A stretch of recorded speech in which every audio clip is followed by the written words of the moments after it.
The Marionette's Last Waltz, Memory on Silk Threads. Good evening, guardians of echoes and whispers. Have you ever felt the weight of being the last one to remember something? The sole keeper of a melody no one else can hum? Tonight, on Why Euro, the corner of lost stories, Why Euro, I will take you to the cobblestone alleys of a Prague suspended in time. There, in the attic of a centuries-old building, lived Antek, the puppeteer whose theater had fallen silent. His story is one of a promise whispered through threads of silk and carved wood. Antek was not merely a craftsman. He was a choreographer of memories. His hands, wrinkled like ancient maps, knew the secret language of linden wood.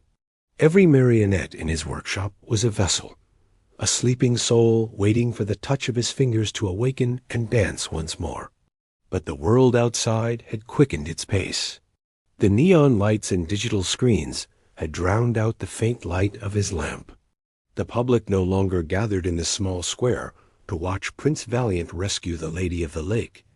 The applause had become a distant echo, a ghostly vibration on the floor of his workshop. His theater, the theater of sighs, now performed only for an audience of dust motes dancing in the evening sunbeams. Antek lived among his creations, each a chapter of his life. There was the jester, with his perpetual smile that hid a crystal tear painted on one cheek. He remembered carving it the week he met Eliska, whose hair smelled of rain and freshly baked bread. There was the knight, with his burnished tin armor, created the day he swore he would wait for her, no matter how long her journey took. And there was the veiled lady, the most precious of all. Her face was an imperfect portrait of Eliska, carved from memory years after she had gone. One morning, the city's familiar creaking was interrupted by an unusual sound, 3 soft knocks on his workshop door. Antek, surprised, moved with the slowness of his years. Rarely did anyone climb up to his refuge in the heights. Upon opening the door, he found a young woman with eyes that held the same spark he remembered in Eliska's. She carried a wax-sealed envelope.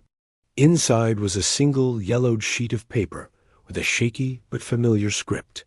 It was from Eliska. The letter was brief. It spoke of a life lived far away, of treasured memories, and of one final wish. She was asking Antek for one last performance. Not for a crowd, nor for coin. It was for her granddaughter, the young woman who had delivered the letter. She wanted the girl, named Ania, to see the magic she had so often spoken of. She wanted her to know the story the threads could tell. Antek felt a whirlwind in his chest. The dust in his theater seemed to stir, awakened by a breeze of renewed purpose. If stories like Antek's already move your heart, consider joining our community so that these memories never fade.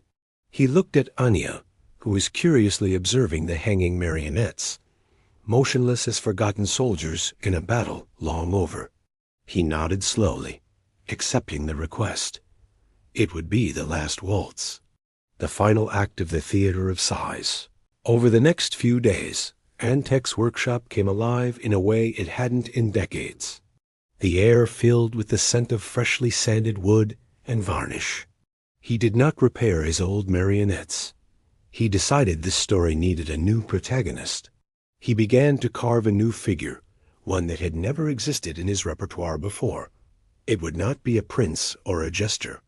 It would be a traveler, a pilgrim with a small lantern in his hand and a cloak worn by time and distance. Its features were neither young nor old, but instead reflected the serenity of a long wait. Into the traveler's face, Antek carved his own story, the patience, the hope, and the melancholy of a life dedicated to a memory. He painted its eyes the color of the Prague sky at dawn, the same color he saw from his window each morning. As he worked, he told Ania, who visited him each afternoon, the stories of the other marionettes. He told her of the grumpy king who was really just afraid of being alone, and of the ballerina who dreamed of touching the moon. Ania listened, fascinated. To her, they were not simple wooden dolls. They were living beings with longings and secrets. On the day of the performance, the workshop was transformed. Antek hung an old crimson velvet sheet as a curtain. He placed a single chair in front of the small, improvised stage, the only seat for the only member of the audience. Ania arrived on time, her eyes shining with anticipation. She sat down, and the silence in the attic became thick, sacred.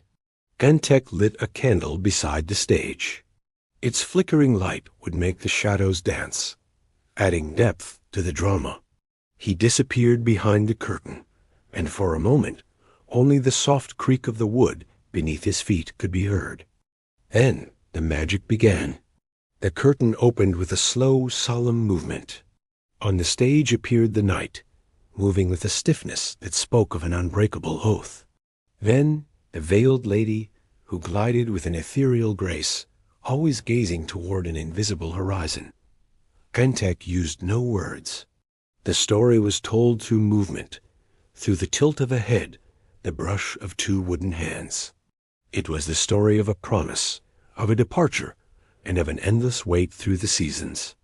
A knight remained on one side of the stage, ever watchful, while the lady traveled through imaginary landscapes represented by simple pieces of cloth. The seasons changed with the candlelight, a blue cloth for winter, a green one for spring. Ania watched, engrossed, understanding the universal narrative of love and absence that her grandmother had told her in whispers. Then, just when it seemed the story would end in that eternal wait, a new figure entered the stage. It was the traveler, Antek's final creation. It moved with a deliberate slowness, its small paper lantern casting a warm light. It did not approach the knight or the lady. It stood in the center of the stage, between them. The traveler raised its lantern. The light illuminated the knight, who lowered his sword, and the lady, who finally ceased her wandering. The three figures remained motionless for an instant, united by the lantern's light. They didn't represent a reunion, but an acceptance. The knight represented the promise, the lady, the journey, and the traveler, the memory that bound them together despite time and distance. Memory itself had become the main character, the force that gave meaning to the waiting and the journey. The traveler gave a slight bow, and the velvet curtain fell slowly, concluding the performance. Ania remained silent, with silent tears rolling down her cheeks. They were not tears of sadness, but of profound understanding. Antek emerged from behind the curtain. His face was tired but serene, like that of a captain who has brought his ship safely to harbor for the last time. They said nothing. Words were unnecessary. The story had been told and received. Ania approached the stage and gently touched the traveler's small wooden hand. "Thank you," she whispered. "Now I understand." Antek took the traveler marionette and offered it to Ania. "Every memory needs a guardian," he said, his voice breaking with emotion. "Now it belongs to you." Ania accepted the gift, cradling the marionette as if it were a fragile, precious treasure. She knew she was not just holding a wooden figure, but the end of a love story and the beginning of her own role as custodian of that memory. From that day on, the Theater of Sighs never opened its curtain again. The marionettes were hung on their hooks for the last time. The knight beside the veiled lady, their poses no longer of waiting, but of rest. The jester was still smiling, but his crystal tear now seemed to shine with a peaceful light. Antek lived out the rest of his days in the stillness of his workshop, surrounded by his silent companions. He no longer needed them to dance. His final story had been told, and its echo was safe. Sometimes, on winter afternoons, he would look out his window and see Ania in the square below, showing the traveler marionette to other children.